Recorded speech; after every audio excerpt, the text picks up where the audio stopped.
आपने कभी हवा से बातें करता हुआ इंसान देखा है? नहीं?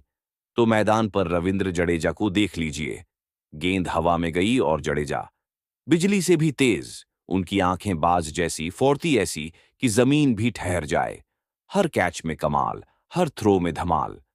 ये सिर्फ फील्डिंग नहीं, ये एक फन है, एक जादू है। रन चुराने की हिमाकत तो कोई कर ही नहीं सकता, क्योंकि जहां जडेजा खड़े हैं वहां रन बनते नहीं, बस ख्वाब टूटते हैं। रविंद्र जडेजा, क्रिकेट की दुनिया का सबसे खूबसूरत मुशायरा।